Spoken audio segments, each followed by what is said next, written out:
buenas noches y gracias por estar ahí. Estamos en La Mira, estamos en BTV. Hoy tenemos como invitados a tres periodistas, Alfredo García, Ignacio Álvarez, Gerardo Sotelo. Vamos a hablar de la prensa y la seguridad, cómo cubren los periodistas y qué incidencia pueden tener en esto de la sensación térmica. En fin, lo vamos a hablar en los próximos bloques. Ahora estamos con Federico Comesaña. Fede. Buenas noches, Gabriel. ¿Todo bien? Todo bien. Además del Mundial, están pasando alguna otra cosa, alguna.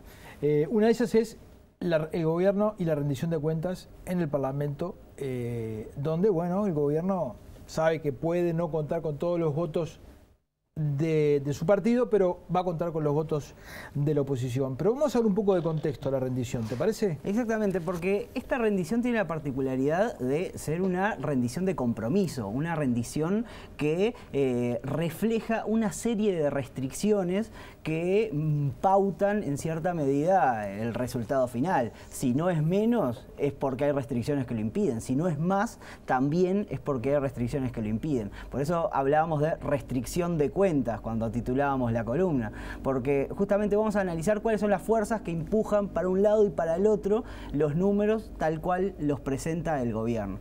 La primera restricción que vamos a analizar tiene que ver con justamente el crecimiento económico. La economía está creciendo menos y esto también es una excusa para hablar del contexto general, la situación económica tal y como está. Entonces, si vemos lo que preparamos para hoy, tenemos ahí una primera gráfica en la que mostramos cuál es la evolución de las expectativas económicas, cómo han evolucionado los números de la actividad. En este caso lo que vemos es cómo evolucionó el pronóstico de crecimiento para 2018 cuando le preguntábamos mes a mes a los analistas cómo veían la economía de cara a este año. Entonces, allá a mediados del año pasado, los economistas pensaban que este año la economía iba a crecer 3,1%.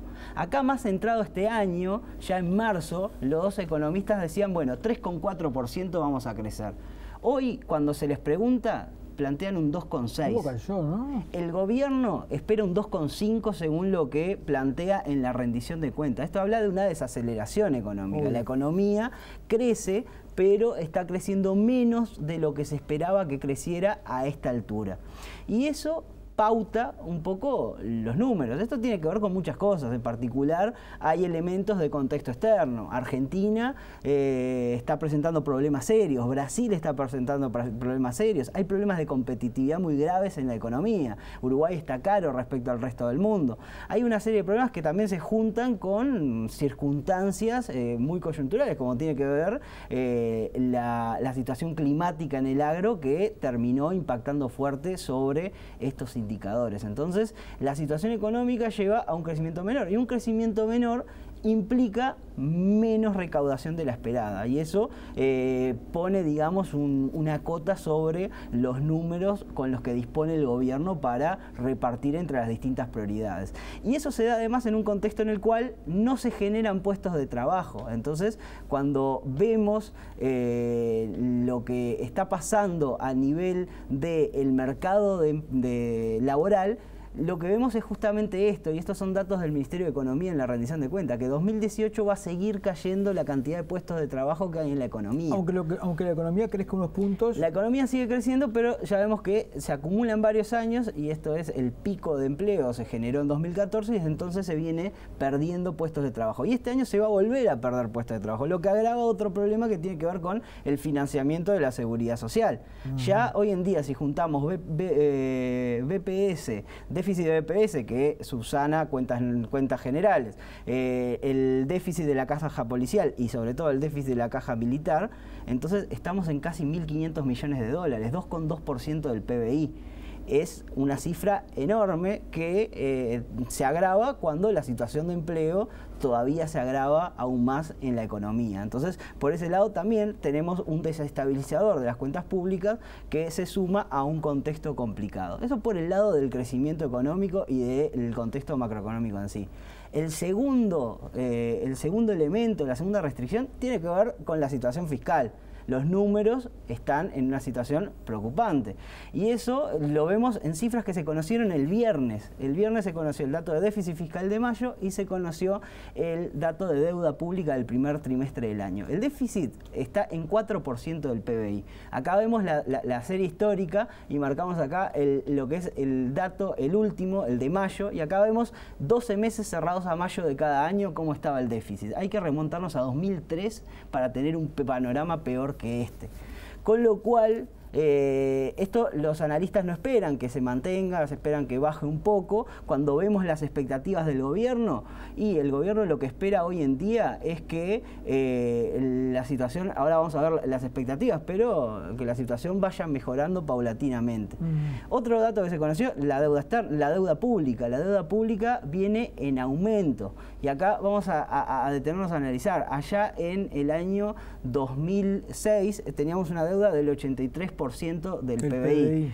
Luego una baja, 57% hasta 2012. Después se mantuvo relativamente estable, 59% allá en 2016. Hoy está en 67% del PBI. El tema es si es una tendencia, eso o va a volver a estabilizarse. Justamente, ¿no? El gasto creció más de lo que creció la economía, la deuda creció y creció más de lo que creció la economía. Antes, con una economía creciendo muy fuerte, claro, la deuda que se aumentaba, bueno, era absorbida por el crecimiento económico. Claro. Hoy no viene en relación con el crecimiento y eso hace que el endeudamiento de Uruguay aumente. Y esto es justamente lo preocupante de la situación económica. Hoy el déficit de 4% es financiable porque los organismos le prestan a Uruguay y sobre todo el mercado financiero le presta a Uruguay. No estamos en la situación de Argentina que nadie quiere saber de nada con prestarle a Argentina. Claro. Hoy podemos financiar eso. El tema es que cuanto más aumenta la deuda, más caro se hace financiarla y por lo tanto podemos llegar a enfrentar una crisis en la cual no se pueda financiar el déficit y por lo tanto se requiere un ajuste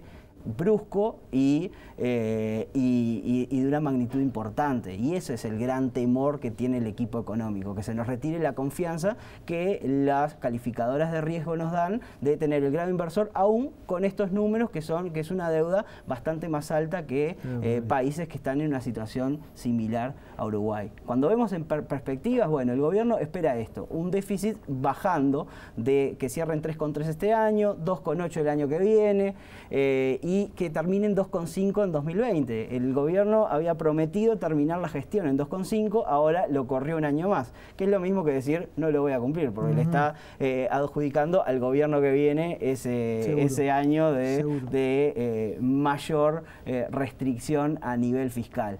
¿Qué pasa? Los analistas no confían que esto vaya a darse. Cuando vemos las perspectivas privadas, en realidad lo que vemos es esto otro, 3,5% y se mantiene.